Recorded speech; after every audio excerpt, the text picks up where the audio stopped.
You have a fever, you reach for medicine, water, maybe a blanket. If it gets bad enough, you go to a doctor. Problem mostly solved.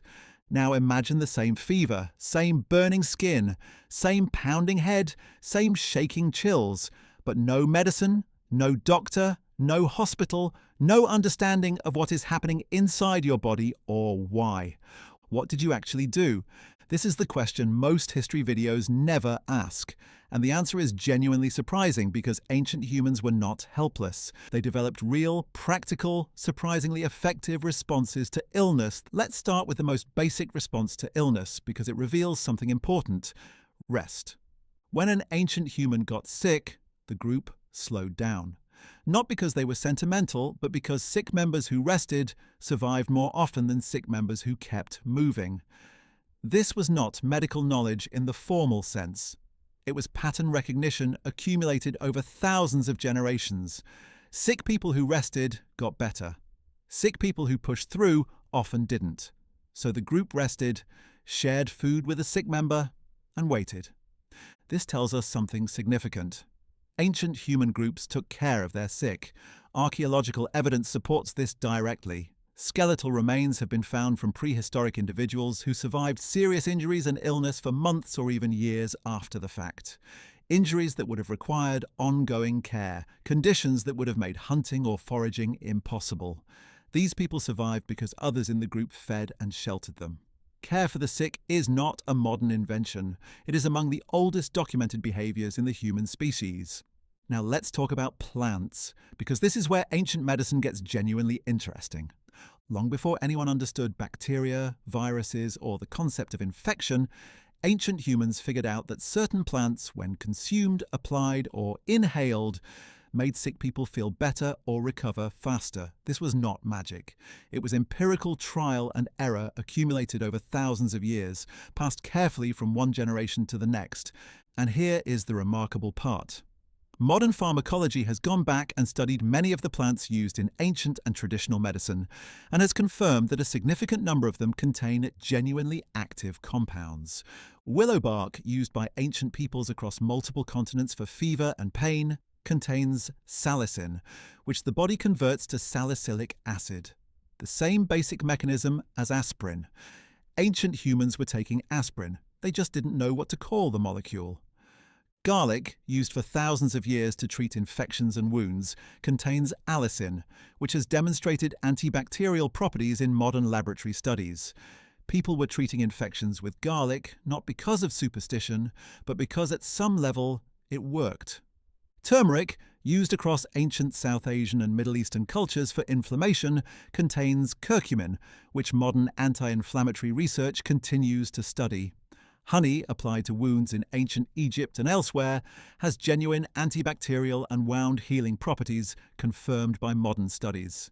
Echinacea, used by indigenous North American peoples for respiratory illness, has shown measurable immune-stimulating effects in some modern research. This pattern repeats across cultures and across continents.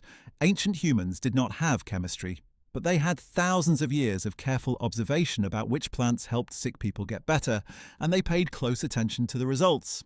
Now let's talk about what they got wrong, because this is important too. Ancient humans did not understand the germ theory of disease.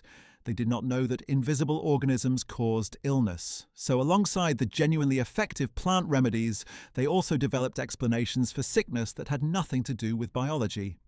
Illness was caused by bad spirits, by offending the natural order, by supernatural forces that needed to be appeased or expelled. Rituals, chants, and symbolic treatments were used alongside plant medicine, not instead of it. They were giving the sick person willow bark for the fever and leading a ceremony to drive out the spirit causing it, both happening at the same time for the same patient. Interestingly, some of what we might dismiss as purely ritualistic may have had secondary effects. Stress is known to impair the immune system. A patient who feels cared for, who believes a healing ritual is working, who is surrounded by their community rather than isolated, may recover more effectively than one who feels abandoned and hopeless. The psychological dimension of healing is real and has been documented by modern medicine. Ancient humans stumbled onto this too, even without understanding the mechanism. Let's talk about surgery, because this is where things get genuinely remarkable. Archaeological evidence shows that ancient humans performed surgery. not metaphorically, actually opened bodies and made deliberate modifications for medical reasons. The oldest confirmed surgical procedure is trepanation, which is the practice of drilling or scraping a hole in the skull. This sounds horrifying, but skulls from prehistoric sites across Europe, South America, and Africa show trepanation holes with signs of bone regrowth around the edges, which means the patient survived the procedure long enough for healing to begin. Some skulls show multiple trepanation procedures on the same individual. Some show holes that healed almost completely. These were not accidental injuries. They were deliberate, repeated medical procedures performed on patients who survived them. Why did they do it? Ancient explanations likely involved releasing trapped spirits or relieving pressure from evil forces. Whatever the reasoning, ancient humans were performing brain surgery and some of their patients lived. There is also evidence of dental work, limb amputation, and bone setting in ancient populations. Not always successfully, but consistently enough to demonstrate that the concept of deliberate medical intervention is ancient. Now, what happened when none of it worked? When the illness was beyond anything plants or rest or surgery could address? People died, often young. Ancient life expectancy was low, not because ancient humans aged faster, but because illness and injury, things we now treat routinely, were frequently fatal. A respiratory infection, a wound that became infected, a difficult childbirth. All of these carried real and significant death risk in a world without modern medicine. But here is the thing that often gets missed when we talk about ancient health. Skeletal evidence suggests that ancient hunter-gatherers who made it to adulthood were often in surprisingly good physical condition. Well-nourished, muscularly developed, with fewer of the chronic diseases that plague modern sedentary populations. The illnesses that killed ancient humans were often acute and infectious. The lifestyle-related chronic diseases that kill many modern humans were far less common. They were vulnerable to different things, not necessarily more vulnerable overall. So, what did ancient humans do when they got sick? They rested. Their group took care of them. They used plant-based treatments, many of which contained genuinely active compounds.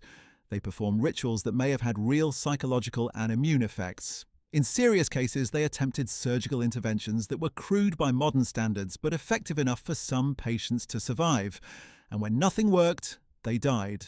And the knowledge of what had been tried was carried forward to the next generation. It is not so different from what happens now. We just understand the mechanism better. The impulse, observe the sick person, try what has worked before, take care of them while they recover, and add new knowledge when you find it. That impulse is as old as the human species itself. Medicine did not start with a medical school. It started with one person watching another person suffer and trying to figure out how to help.